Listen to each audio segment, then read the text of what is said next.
दोस्तों नमस्कार, बहुत स्वागत आपका चौकस भारत में। मैं आपका दोस्त ब्रजेंद्र। आरक्षण में कोटा, इस बात को लेकर लगातार घमासान हो रहे थे, बातचीत हो रही थी। शीत युद्ध की जो है युद्ध का नौबत आ चुका था। ये भी बात आ रही थी कि भाई 21 तारीख को यानी 21 अगस्त को पूरा हिंदुस्तान जो है वो अब इस पर आंदोलन करेगा, चक्का जाम करेगा। लेकिन इसी बीच सदन में बातचीत हुई और इस बात को संभालने का भरपूर प्रयास किया गया है। लेकिन आरक्षण में कोटा ढूंढने का जो प्रावधान है वो किसके हित में है, किसके अहित में है, इस बात को लेकर अपने ही दल के लोग आमने सामने हो गए। एक तरफ चिराग पासवान तो दूसरे तरफ जीतन राम मांझी एनडीए के घटक दल हैं, लेकिन दोनों आमने सामने। कई मुद्दों पर बातचीत हुई, उनका अपना तर्क, इनका अपना तर्क।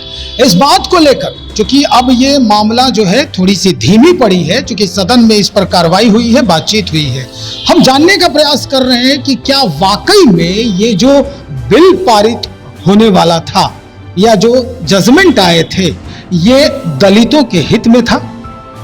अगर ऐसा होता तो कितने ऐसे दलित हैं जिनको इसका लाभ मिलता और कितने ऐसे दलित थे जो बहुत बड़ा जाल जो है उसमें फंस गए होते। इस बाबत आज बातचीत करेंगे। सत्येंद्र रंजन जी हमारे साथ हैं, लोजपा रामविलास के जिला अध्यक्ष हैं। इन्हीं से हम बातचीत करते हैं कि सत्येंद्र जी, क्या लग रहा है आपको इससे जो इतना बड़ा बवाल हो रहा था इसको लेके? हालांकि सदन में बातचीत हुई, थोड़ा मामला ठंडा पड़ा है, लेकिन अभी भी पूर्ण कार्रवाई इस पर नहीं हुई है, पूर्ण जजमेंट नहीं आया है इस पर। किसको फायदा ज्यादा होने वाला था इससे? क्योंकि जीतन राम मांझी का बयान आपने भी सुना। देखिए, सर्वप्रथम मैं आपको चौकस भारत न्यूज चैनल को, मैं सभी दर्शकों को मैं अपनी ओर से धन्यवाद ज्ञापित करता हूं। और सुप्रीम कोर्ट के द्वारा जो 1 अगस्त 2024 को अनुसूचित जाति, अनुसूचित जनजाति आरक्षण के लेकर जो कोटा का जो प्रावधान किया गया, उस पर हमारे नेता और लोक जनशक्ति पार्टी रामविलास के राष्ट्रीय अध्यक्ष, सब भारत सरकार के केंद्रीय खाद्य प्रोसेसिंग मिनिस्टर माननीय श्री चिराग पासवान जी ने स्पष्ट शब्दों में उन्होंने अपना विचार रखते हुए कहे थे कि आरक्षण ने अनुसूचित जाति जनजाति समुदाय के लोगों के लिए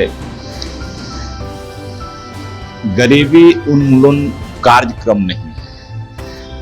अनुसूचित जाति जनजाति समुदाय के लोगों के साथ सैकड़ों वर्षों से समाज में होते आ रहे छुआछूत, ऊंच नीच, विभेद कुछ समाप्त करने के लिए संविधान निर्माता डॉक्टर भीमराव अंबेडकर साहब ने आरक्षण का प्रावधान बनाया था। और संविधान के अनुच्छेद 341 में वर्णित है कि अनुसूचित जाति, अनुसूचित जनजाति के समुदाय को आरक्षण से संबंधित किसी प्रकार किसी को छेड़छाड़ करने का कोई औचित अधिकार नहीं। और सुप्रीम कोर्ट के निर्णय पर मैं टिप्पणी नहीं करना चाहता हूं। सर्वोच्च न्यायालय का एक स्वतंत्र संस्था है, लेकिन सुप्रीम कोर्ट के अनुसूचित जाति जनजाति समुदाय के आरक्षण में कोटे से बिहार ही नहीं, देश भर के लोगों जो SC ST समुदाय के लोग हैं, उनमें काफी नाराजगी और आक्रोश था। लेकिन कल ही केंद्रीय कैबिनेट में देश के यशस्वी प्रधानमंत्री माननीय नरेंद्र मोदी जी के वक्तव्य के अनुसार उन्होंने कहा कि जो डॉक्टर भीमराव अंबेडकर साहब कि जो SC/ST समुदाय के प्रति जो उनका मूल भावना है, वो किसी को उस भावना को आघात करने का किसी को अधिकार नहीं है। पूर्व के भांति जो SC/ST आरक्षण का प्रावधान है वो लागू रहेगा। पूर्व की भांति SC/ST अधिकार लागू होगा। चलिए, जीतन राम मांझी जो घटक दल में है वो तो कह रहे थे कि नहीं, हम समर्थन करते हैं। कई दलित ऐसे अभी 4-5 उन्होंने जो उस समुदाय के लोग हैं उनका गिनवाया, जातियों का नाम गिनवाया भी कि भाई क्या इन लोगों का यहाँ से कोई IAS IPS बना, कोई बड़ा अधिकारी बना, डॉक्टर इंजीनियर है। तो इस तरह की जो भावनाएं उत्पन्न हो रही है अपने ही घटक दलों में, तो ये क्या उचित था? क्या अब समाज में उनके फॉलोअर्स का असर नहीं पड़ेगा, उनके विचारों का असर नहीं पड़ेगा? देखिए, आजादी के लगभग 70 वर्ष बीत जाने के बावजूद भी आज भी समाज में ऊंच नीच भेदभाव आज भी बरकरार है। और खास करके दलित समुदाय के तो कई बार देखने को मिला है और प्रेस मीडिया में बात आई है कि बारात निकालने के लिए दूल्हा को घोड़ी पर बैठने नहीं दिया जाता है। तो ये आज भी अभी ऊंच नीच का भेदभाव है। और जहां तक पूर्व मुख्यमंत्री और भारत सरकार के केंद्रीय मंत्री माननीय जीतन राम मांझी जी बहुत वरिष्ठ नेता हैं, मुख्यमंत्री रह चुके हैं। मैं उन पर ज़्यादा कुछ टिप्पणी नहीं करूंगा, लेकिन मैं वो खुद स्वयं एक मंदिर में पूजा करने गए थे, गोपालगंज के ढाबे मंदिर में। वहाँ पूजा करने के बाद निकले और उस मंदिर को गंगा जल से धुलवाया गया। तो आप समझ सकते हैं कि आज भी समाज में अनुसूचित जाति और अनुसूचित जनजाति के साथ भेदभाव बरकरार है। किस आधार पर स्वतंत्र जी आरक्षण मिलना चाहिए? अगर आप कह रहे हैं कि ठीक है, छुआछूत के आधार पर ही अभी तक चालू है और वैसे ही मिलते रहना चाहिए, तो क्या वाकई में आज भी इसकी जरूरत है? अगर इसकी जरूरत नहीं है तो जो आगे बढ़ गए हैं, मूल धारा से अनुसूचित जाति और अनुसूचित जनजाति के लोग जुड़ गए हैं, क्या वो अपना आरक्षण छोड़ेंगे? नहीं, देखिए, अभी भी आरक्षण का जो प्रावधान है अनुसूचित जाति अनुसूचित जनजाति के लिए, अभी भी पूर्व की भांति आरक्षण बरकरार होना चाहिए। इसलिए कि जितना समाज को विकास करना चाहिए उतना अभी विकास हुआ नहीं है और आज भी समाज में भेदभाव बरकरार है। और आरक्षण का मूल भावना था कि समाज में जो फैली हुई जो कुरीतियां हैं, जाति, ऊंच नीच, जो विभेद है, उसको आरक्षण के माध्यम से समाज में एक समतामूलक समाज की स्थापना करने की व्यवस्था डॉक्टर अंबेडकर साहब ने की आरक्षण के माध्यम से। तो वही तो बात हम आपसे पूछ रहे हैं फिर कि जो मूल धारा से जुड़ गए हैं, क्या वो अपना आरक्षण जो लाभ ले रहे हैं उसको छोड़ेंगे? नहीं, अभी भी जो आरक्षण का जो प्रावधान है अभी बरकरार होना चाहिए।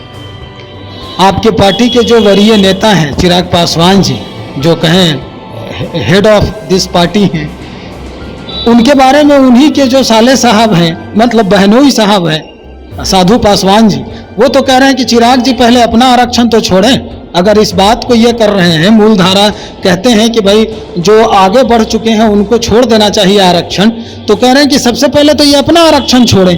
तो क्या ये उचित है?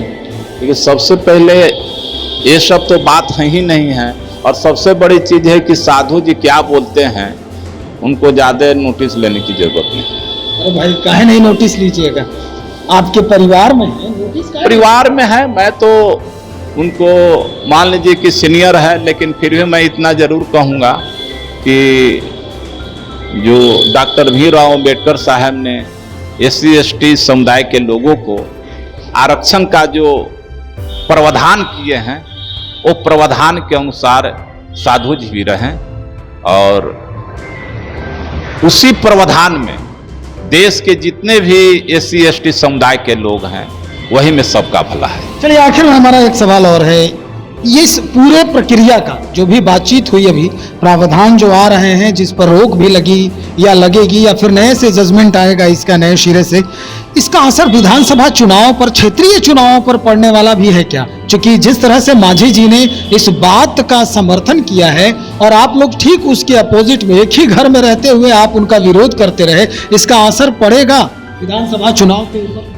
जब अब केंद्रीय कैबिनेट ने निर्णय ले लिया कि हमें जो आरक्षण का जो मूल भाव है, मूल भावना है, उससे हम छेड़छाड़ नहीं करेंगे, तो हमको नहीं लगता है कि आने वाले विधानसभा चुनाव में इसका असर पड़ेगा। चलिए बहुत शुक्रिया जानकारी देने के लिए। सत्येंद्र रंजन साहब बातचीत कर रहे थे, लोजपा रामविलास के जिला अध्यक्ष हैं। स्पष्ट कर दिया है इन्होंने कि भाई जो निर्णय हो चुका है वो उनके लिए भी हितकर है, जो इसका लाभ अभी तक नहीं ले पाए हैं, और उनके लिए पहले से ही चला आ रहा जो ये प्रक्रिया है, इस प्रक्रिया को लेकर जो बात इन्होंने कही कि भाई छुआछूत के आधार पर ये आरक्षण और मूल धारा से जोड़ने के लिए आरक्षण दिया गया है, तो निश्चित तौर पर ये जो प्रक्रिया पहले से चली आ रही है वो ज्यादा लाभ दे सकती है। देखते हैं, चूंकि जीतन राम मांझी ने भी बिगुल फूंक दिया है समर्थन देकर, और उन्होंने यहां तक कह दिया कि भाई कुछ ऐसी जाति के लोग हैं पिछड़े वर्गों में जो अभी तक IAS IPS नहीं बन पाए हैं, उनकी संख्या बहुत कम है। विधानसभा चुनाव को लेकर इस पर क्या कुछ चर्चाएं छिड़ती है, कैसे ये पूरा राजनीतिक माहौल बदलता है, ये मुद्दा हमें वो भी समझना होगा, हमें ये भी देखना होगा। हम बात करेंगे जीतन राम मांझी जी के फॉलोअर से भी, क्या कहते हैं वो। बने रहिए हमारे साथ, बहुत शुक्रिया।